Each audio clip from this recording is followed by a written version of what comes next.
Hi friends, welcome to Than's Kitchen. இன்னைக்கு different மெத்தடில் இடியாப்பம் எப்படி பண்ணுறதுன்னு பார்க்கலாம். அதுக்கு 2 கிளாஸ் பச்சரிசி 1 மணி நேரம் தண்ணியில் ஊற வச்சு எடுத்து வச்சுருக்கேன். இதை ஒரு மிக்ஸி ஜாரில் போட்டு தாராளமாக தண்ணி ஊற்றி நல்லா ஃபைனாக தண்ணியாக அரைச்சி எடுத்துக்கலாம். இந்த மாதிரி நல்லா தண்ணியாக அரைச்சி எடுத்துக்கோங்க. இப்போ இதை ஒரு கடாயில் ஃபில்டர் பண்ணிக்கலாம்.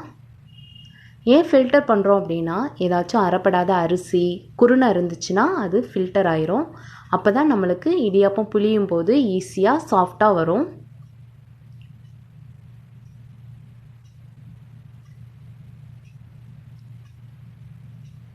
இப்போ டேஸ்ட்டுக்கு உப்பு, 1 ஸ்பூன் தேங்காய் எண்ணெய் சேர்த்துக்கலாம். நல்லா மிக்ஸ் பண்ணி விட்டுக்கோங்க. இப்போ இதை அடுப்பில் சிம்மில் வச்சுக்கோங்க. கைவிடாமல் மிக்ஸ் பண்ணிகிட்டே இருக்கலாம்.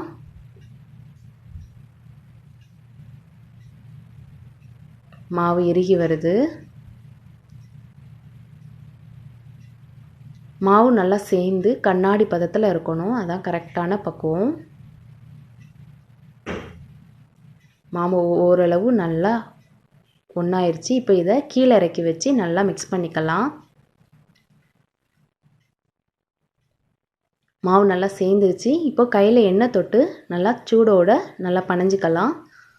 சூடாக இருக்கும், கொஞ்சம் அட்ஜஸ்ட் பண்ணி நல்லா பனைஞ்சிக்கோங்க. இப்போ இதை உருண்டையாக உருட்டி எடுத்துக்கலாம். இப்படி உருட்டுறதுனால நம்மளுக்கு அச்சில் வைக்கிறதுக்கு ஈஸியாக இருக்கும். இப்போ அச்சு, இடியாப்பம் புளியிற தட்டு எல்லாத்துலேயும் எண்ணெய் தடவிக்கலாம். வீட்டில் அரிசி மாவு இல்லை, இடியாப்பம் பண்ணுறது எப்படி, கடைக்கு தான் போய் வாங்கணும் அப்படின்லாம் இல்லை. நம்ம வீட்டில் பச்சரிசி அல்லது புழுங்கலரிசி இருந்துச்சுன்னா அதை யூஸ் பண்ணியே நம்ம பண்ணிக்கலாம். இந்த மெத்தட் ரொம்பவே ஹெல்ப்ஃபுல்லாக இருக்கும் உங்களுக்கு.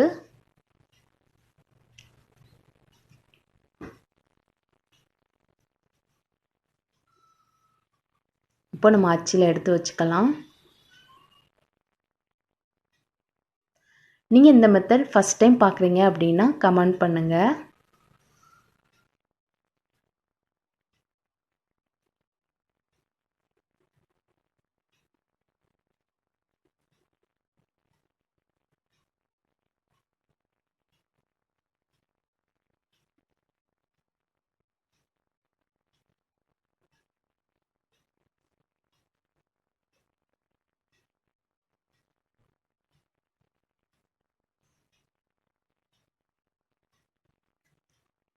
புளியறதுக்கும் நல்லா சாஃப்டாக இருக்குது.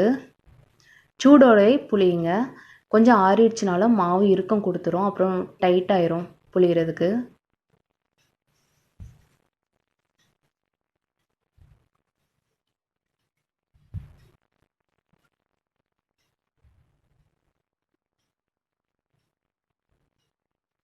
எனக்கு இந்த மெத்தட் பக்கத்து வீட்டு ஆண்டி தான் சொல்லி கொடுத்தாங்க. இப்போ இதை ஆவியில் வச்சு வேக வச்சிடலாம். 2 நிமிஷத்தில் நம்மளோட இடியாப்பம் ரெடி ஆயிரும்.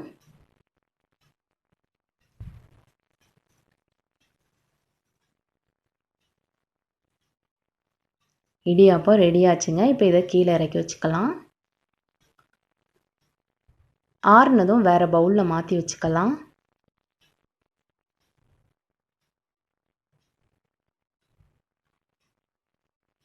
நீங்கள் வீட்டில் ட்ரை பண்ணி பாருங்கள். ட்ரை பண்ணி பார்த்துட்டு எப்படி இருந்துட்டு கமெண்ட் பண்ணுங்கள்.